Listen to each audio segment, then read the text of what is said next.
Welcome friends. বন্ধুরা, আমরা বিভিন্ন কাজের প্রয়োজনে যে কোনো ধরনের ছবিকে ক্রপ করে থাকি, কিন্তু বিভিন্ন প্রয়োজনে বিভিন্ন ধরনের ছবিকে কিভাবে গোলাকার ক্রপ করতে হয় তা আমরা অনেকেই জানি না। আজকের এই টিউটোরিয়ালে আমি আপনাদেরকে দেখাবো কিভাবে কোনো ছবিকে আমরা গোলাকার বা বৃত্তাকার ভাবে ক্রপ করতে পারি। তো সেটির জন্য আমি প্রথমে ফাইল মেনু থেকে একটি ছবি ওপেন করে নেব।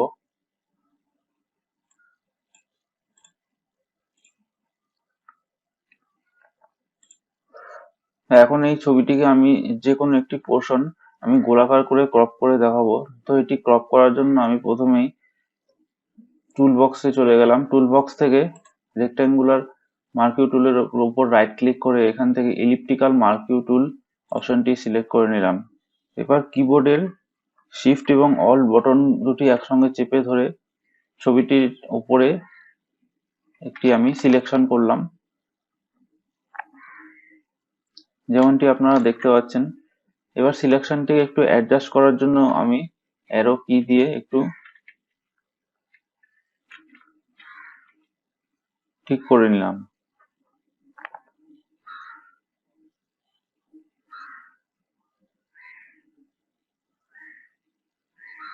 এবারে যে লেয়ার প্যালেট আছে সেই ব্যাকগ্রাউন্ড লেয়ারটির উপর রাইট ক্লিক করে আমি এটিকে ডুপ্লিকেট লেয়ার করে নেব, অথবা কিবোর্ড থেকে কন্ট্রোল জে প্রেস করে আমি একটি ডুপ্লিকেট লেয়ার ক্রিয়েট করে নিলাম। এখন বন্ধুরা, আপনারা দেখতে পাচ্ছেন এখানে ডুপ্লিকেট লেয়ার ক্রিয়েট করার ফলে যেটুকু অংশ আমি সিলেক্ট করেছিলাম সেইটুকু অংশই এখানে একটি লেয়ারে পরিণত হয়েছে। এবার আমি ব্যাকগ্রাউন্ড লেয়ারের উপর রাইট ক্লিক করে এটিকে ডিলিট করে দেবো। এখান থেকে ইয়েস করে দিলাম।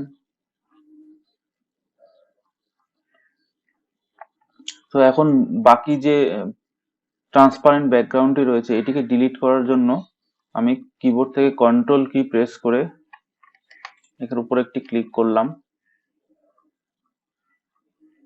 এবার ফাইল মেনুতে গিয়ে আমি এখান থেকে ক্রপে ক্লিক করব।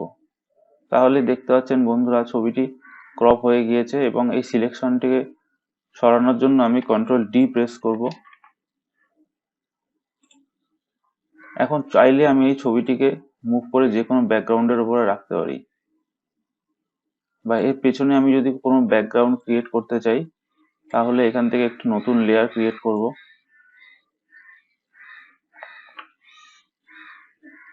লেয়ারটিকে ড্র্যাগ করে আমি লেয়ার 1 এর নিচে আনলাম।